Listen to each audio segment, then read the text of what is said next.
प्रदेश में इस बार 15 अगस्त स्वतंत्रता दिवस के मौके पर जिला स्तर पर कोई बड़े आयोजन नहीं होंगे। राज्य सरकार ने जिला स्तर पर होने वाले स्कूल, कॉलेज और बड़े आयोजनों पर फिलहाल रोक लगाने का फैसला किया है। मुख्य समारोह राजधानी के लाल परेड ग्राउंड में होगा, जहां पर मुख्यमंत्री शिवराज सिंह चौहान प्रदेश की जनता के नाम संदेश प्रसारित करेंगे। इसी समारोह में शिवराज मंत्रिमंडल के सदस्य भी शामिल होंगे। शिवराज कैबिनेट की आज हुई बैठक में इस बात को लेकर फैसला हुआ है। साथ ही कैबिनेट की बैठक में उज्जैन के आबकारी अधिकारी को बर्खास्त करने का भी फैसला हुआ है। इस अधिकारी पर दुष्कर्म के गंभीर आरोप हैं। वहीं सरकार ने कोविड-19 के तहत वीर गति को प्राप्त हुए लोगों के परिजनों को अनुकंपा नियुक्ति देने का भी फैसला लिया है। साथ ही कैबिनेट की बैठक में रोजगार के लिए 25 करोड़ रुपए तक की इकाई को मेगा इकाई मानने का फैसला हुआ है। साथ ही जो उद्योग इसमें अभी तक शामिल थे, उसके तहत 6 उद्योगों के साथ बुनकर उद्योगों को भी शामिल करने का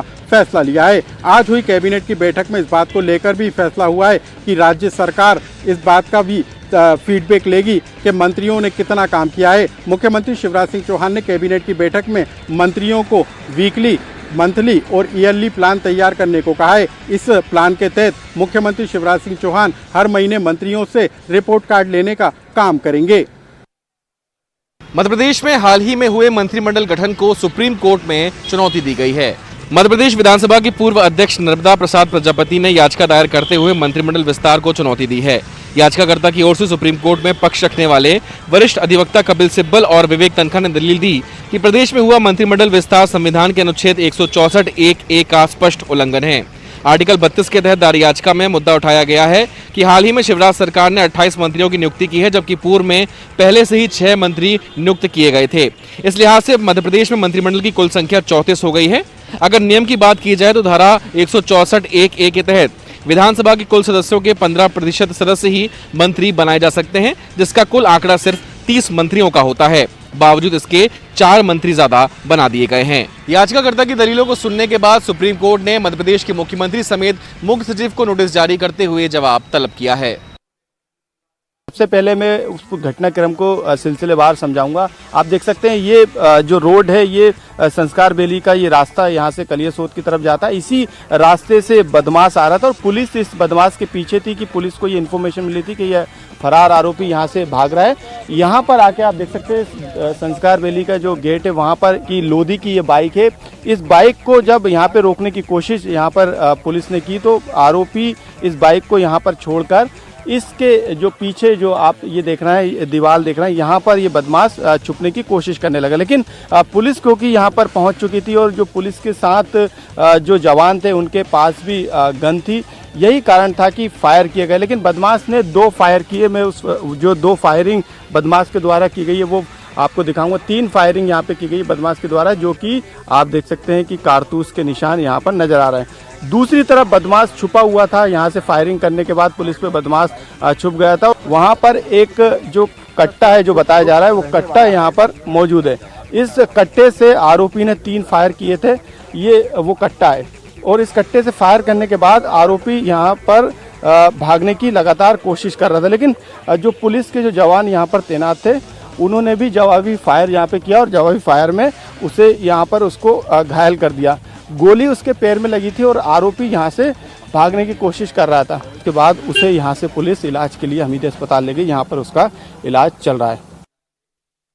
संघ के वर्किंग ग्रुप की बैठक पर कोरोना का साया मंडरा रहा है। हम इस वक्त शारदा विहार में मौजूद है, जहाँ पर संघ की बैठक चल रही है। आप देख सकते हैं कि सैनिटाइजेशन का जो काम है वो यहाँ पर इस वक्त किया जा रहा है। इस बैठक में खुद संघ प्रमुख मोहन भागवत शामिल हो रहे हैं और उनके अलावा जो टॉप लेवल के पदाधिकारी हैं संघ के, वो शीर्षस्थ प्रचारक हैं, वो इसमें शामिल हो रहे हैं। और ख़ास बात ये भी है कि दरअसल कोरोना को लेकर इस वजह से भी चिंताएं थी, क्योंकि संघ के जबलपुर की बात करें या हम भोपाल की बात करें या फिर इंदौर की बात करें, कई ऐसे जो उनके स्वयंसेवक हैं, उनके पदाधिकारी हैं, वो कोरोना पॉजिटिव हुए थे। इस वजह से सैनिटाइजेशन किया जाना और कोरोना से बचाव एक महत्वपूर्ण मुद्दा बन गया है। और कहीं ना कहीं इसी को देखते हुए यहाँ शारदा विहार में भी जो सैनिटाइजेशन है वो किया जा रहा है।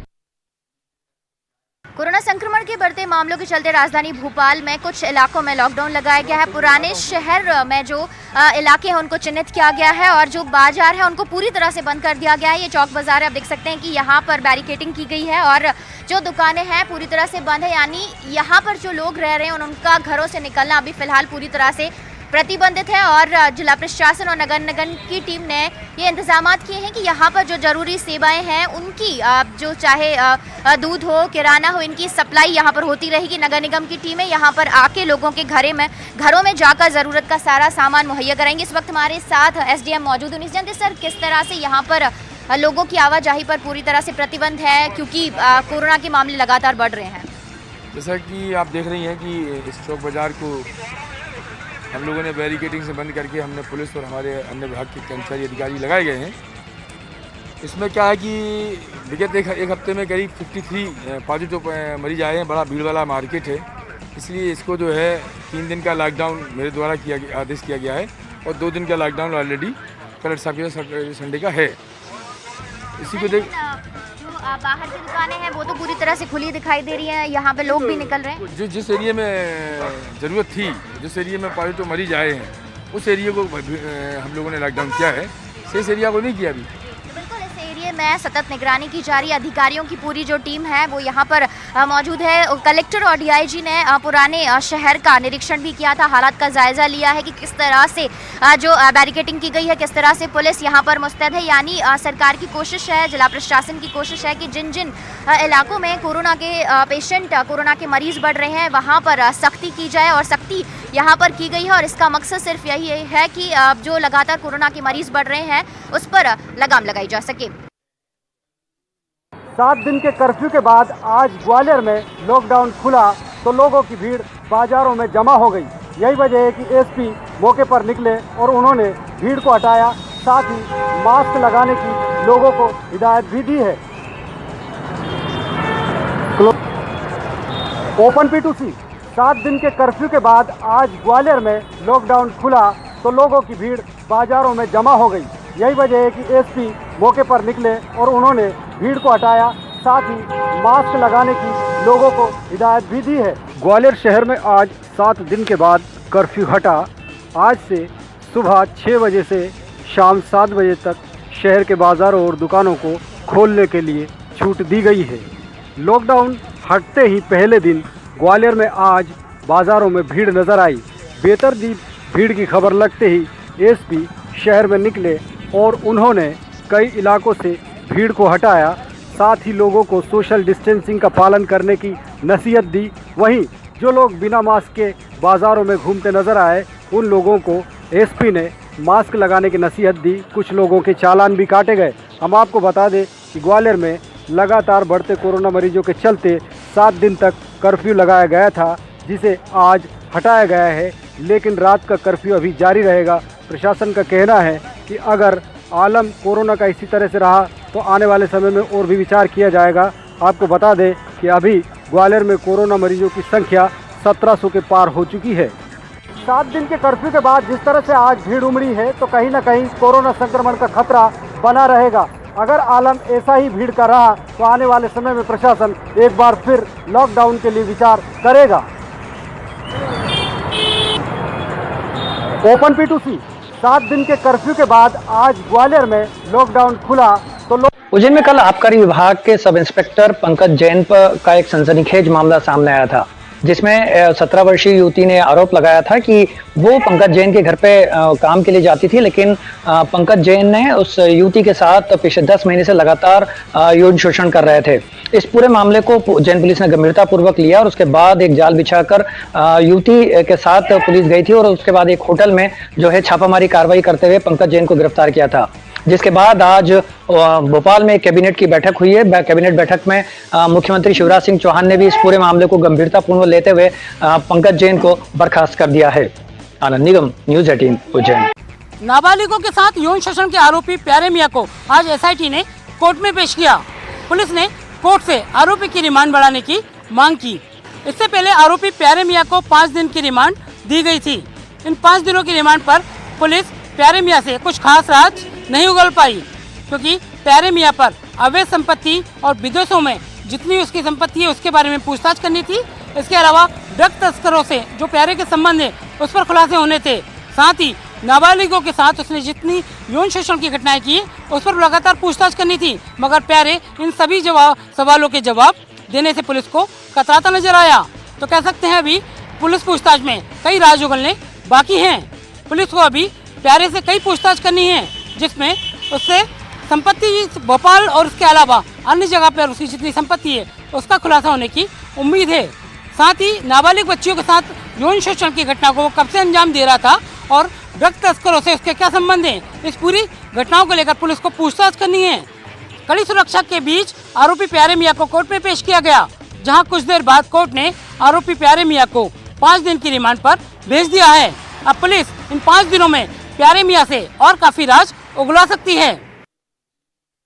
राज्य अनुसूचित जाति आयोग के चेयरमैन के दफ्तर में ताला लगा दिया गया है। आनंद अहिरवार जो आयोग के अध्यक्ष हैं, उनके इस कक्ष को बंद कर दिया गया है। आयोग के अध्यक्ष हैं और इसके अलावा कांग्रेस सरकार में इनकी नियुक्ति हुई थी। इसके अलावा सदस्य प्रदीप अहिरवार भी हैं। बताया ये जा रहा है कि गुना में जिस तरीके से दलित किसान परिवार के साथ मारपीट का मामला हुआ था, इस पूरे मामले की पड़ताल करने के लिए आनंद अहिरवार वहां पर गए थे और वहां पर जांच की थी। यहां पर आनंद अहिरवार भी मौजूद हैं, सचिव भी हैं यहाँ पर मौजूद। सर, चेयरमैन जी कह रहे हैं कि उनको बैठने की अनुमति नहीं दी जा रही। इसमें एक्चुअली चेयरमैन साहब की नियुक्ति को शासन द्वारा निरस्त कर दिया गया है और चेयरमैन साहब ने इस पर न्यायालय में प्रकरण दायर किया है। न्यायालय ने जो इस पर अभी तक के जितने भी निर्णय दिए हैं उस पर शासन ने शासकीय महाधिवक्ता का भी अभिमत लिया है। शासकीय महाधिवक्ता के अभिमत के अनुसार शासन जो है अभी उनको जो है न्यायालय के निर्णय के परिप्रेक्ष्य में शासकीय अधिवक्ता के निर्णय के अनुसार अभी कार्यवाही रोकी गई है कि अभी जो है तो कोई कार्य नहीं करें। तो बिल्कुल इसके पीछे कारण कोर्ट का पूरा मामला बताया जा रहा है। यहाँ तो पूरा साफ तौर पर कहा जा रहा है कि पूरा मामला कोर्ट में विचाराधीन है, उसी के चलते आपको रोका गया है। कोर्ट ने यथास्थिति हमारी रखी है और इतने दिन से हम अपने बगैर सुविधाओं के अभाव में यहाँ तक कि आयोग जिस प्रत्याशा को लेकर बना है, आयोग के अध्यक्ष खुद ही अत्याचार से दुखित हैं, पीड़ित हैं। तो बिल्कुल ये हैं आयोग के अध्यक्ष हैं और इस बात को का हवाला दे रहे हैं कि उनको कोर्ट से इस बात की अनुमति मिली थी कि वो आयोग के पद पर, अध्यक्ष के पद पर रह सकते हैं, लेकिन फिलहाल आयोग के दफ्तर में उनके कक्ष में ताला लगा दिया गया है और इसको लेकर अब वो विधि विशेषज्ञों की राय लेकर आगे की कार्रवाई करेंगे। लॉकडाउन को लेकर पुलिस ने सख्ती बरतना शुरू कर दिया है। सड़कों पर आज पुलिस और प्रशासन की टीम निकली है, फ्लैग मार्च भी किया गया है और ये लोगों को साफ तौर पर समझाइश दी जा रही है कि इस लॉकडाउन के दौरान लोग घरों से बाहर ना निकले, no vehicle on the road. ये मैसेज है पुलिस और प्रशासन की ओर से कि आपको अगर कोई काम है, अगर कोई सामान बहुत जरूरी है, जो टाइम दिया गया है सुबह 6 से 10 के बीच में दूध, फल या सब्जी की जरूरत पड़ती है, तो आप अपने सबसे समीप का जो जगह है वहां से खरीदिए। दूर कहीं जाने की जरूरत नहीं है, गाड़ियां निकालकर कहीं घूमने की जरूरत नहीं है और अगर ऐसे लोग ये करेंगे तो उनके खिलाफ कार्रवाई की जाएगी। जाहिर तौर पर प्रशासन सख्ती दिखाने के मूड में है, बावजूद इसके पहला दिन है, बड़ी संख्या में लोग सड़कों पर दिख रहे हैं। अब देखना होगा कि उनके खिलाफ कितनी सख्ती बरती जाती है। हालांकि प्रशासन की जरूर तैयारी है कि लोग सड़कों पर ना निकले और साफ तौर पर चेतावनी देने के लिए खुद कलेक्टर और एसपी सड़कों पर उतरे हैं। फ्लैग मार्च के माध्यम से समझाइश भी दी गई है। अब देखना होगा कि इसका कितना असर आम लोगों पर होता है। राजधानी रायपुर में 22 से लेकर 28 जुलाई तक के टोटल लॉकडाउन है और इस बार जिस तरह से प्रशासन का दावा है कि लॉकडाउन काफी सख्ती से होगा, यही वजह है कि लोगों को बार बार हिदायत दी जा रही है कि बेवजह ना निकले। लोगों से चौक चौराहे पर पुलिस रोक के पूछ रही है कि वो किस लिए जा रहे हैं, क्योंकि तमाम जो दफ्तर है वो बंद है, HOD बिल्डिंग्स बंद है, केवल इमरजेंसी जो सेवाएं हैं वो शुरू है। तेलीबाना चौक का ये नज़ारा है और यहाँ पर पुलिस खड़ी है और अगर आपके पास वाजिब कारण नहीं है तो आप पुलिस की कार्रवाई के लिए तैयार रहेंगे। अगर किसी ने बहस की तो फिर सीधे उसे मजिस्ट्रेट के सामने पेश करके जेल भेज दिया जाएगा। हालांकि लोगों से ये भी पूछा जा रहा है, लोगों को ये बार बार समझाइश दी जा रही है, लेकिन उसके बाद भी कई लोग सब्जी खरीदने का बहाना करके या किसी तरीके से निकलने की कोशिश कर रहे हैं। चूँकि आज पहला दिन है, ऐसे में पुलिस का कहना है कि लोगों को वार्न किया जा रहा है, लेकिन अगर उसके बाद भी लोग नहीं माने तो ऐसे में फिर सीधे सीधे तौर पर कार्यवाही होगी। जो लोग कारण नहीं बता पाए उन्हें वापस लौटाया गया। और इसके साथ ही अगर हम बात करें तो शहर के ज़्यादातर कम से कम 33 जो है वो चेक पोस्ट है जहाँ पर आपकी जांच होगी, और अगर आप कारण नहीं बता पाए तो ज़ाहिर तौर पर कड़ी कार्रवाई होगी। यही वजह है कि चूँकि कोरोना का संक्रमण लगातार बढ़ रहा है और ऐसे में यदि कोरोना का संक्रमण रोकना है तो बेवजह घर से बाहर ना निकलें, और क्योंकि अगर आप निकलेंगे तो आप मुश्किल में भी पड़ सकते हैं। 22 तारीख से 28 तारीख तक का लॉकडाउन एक सप्ताह का प्रशासन द्वारा लगाया गया है, जिसमें जिला प्रशासन द्वारा स्पष्ट निर्देश दिए गए हैं, जिसमें खास तौर पर जो है कुछ अति आवश्यक सेवाओं को छोड़कर बाकी पूरी जगह जो है वो लॉकडाउन जिले के 5 निकायों में, साथ ही 3 जो कंटेनमेंट जोन जिसे बनाए गए हैं वो कुदुरमाल, पसान और बरपाली ये जो पंचायत है वहाँ भी लॉकडाउन का असर देखा जा रहा है। वहीं जिला प्रशासन द्वारा जो टीम है अलग अलग वो लगातार निगरानी कर रही है और पेट्रोलिंग कर रही है पुलिस पार्टी, और पुलिस के जो जवान हैं वो चौक चौराहे पर चेकिंग कर रहे हैं। जो लोग लॉकडाउन का उल्लंघन कर रहे हैं उन्हें फाइन लगाया जा रहा है। साथ ही जो मास्क बिना लगाए घर से निकल रहे हैं उन पर भी फाइन लगाया जा रहा है।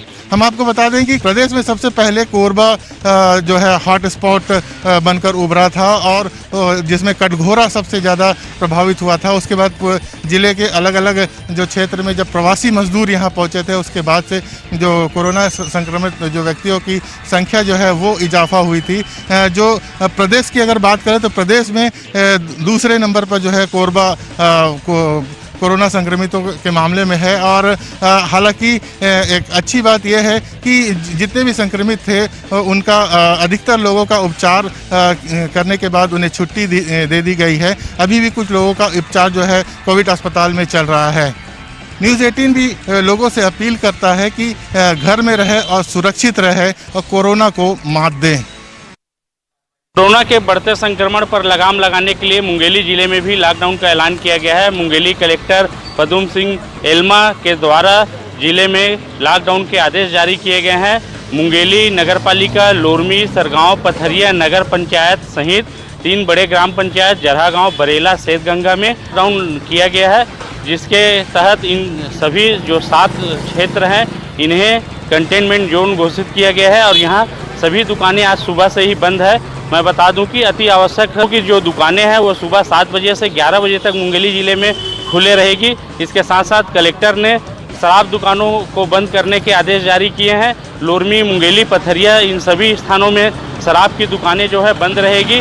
वहीं मुंगेली पुलिस के द्वारा भी जगह जगह नाकेबंदी की गई है और मुंगेली पुलिस के द्वारा अलग अलग थानों में 100 से अधिक कार्रवाई की गई है मास्क और सोशल डिस्टेंसिंग को लेकर, जिससे अंदाज़ा लगाया जा सकता है कि प्रशासन जो है कितनी चुस्त मुस्तैद है इस लॉकडाउन को लेकर। वहीं जिला प्रशासन के द्वारा लोगों से अपील की जा रही है कि लॉकडाउन को सफल बनाने के लिए सभी सहयोग करें, तभी जो कोरोना से जो ये जंग है, कोरोना से जारी जंग को हम जीत सकेंगे।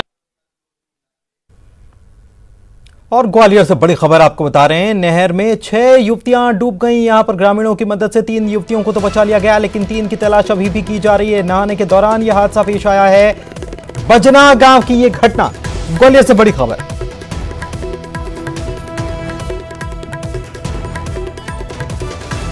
तो 3 लड़कियों को बचा लिया गया, लेकिन 3 की तलाश अभी भी की जा रही है। नहाने के दौरान यह हादसा पेश आया। ग्वालियर से यह खबर आपको बता रहे हैं, नहर में 6 लड़कियां डूब गई थी, 3 की जान बचा ली गई।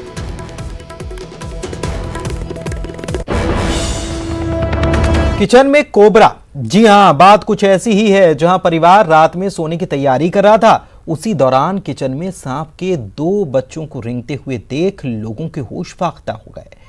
इसके बाद सर्पमित्र को बुलाया गया, जिसने 2 सांपों को पकड़ा भी। लेकिन बात बस यहीं खत्म नहीं हुई। इसके बाद लगभग 1 घंटे के रेस्क्यू ऑपरेशन में सांप का पूरा कुनबा नजर आ गया। शायद कोई भी सुनकर उसके रोंगटे खड़े हो सकते हैं, होश उड़ सकते हैं।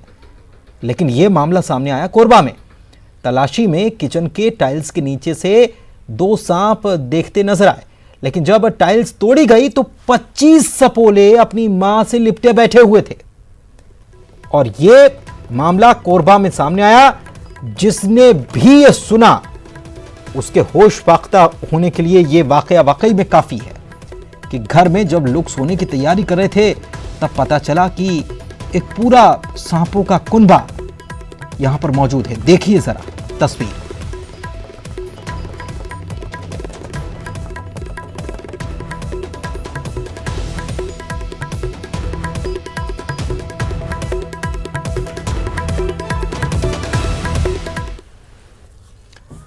और इसी के साथ इस बुलेटिन में इतना ही।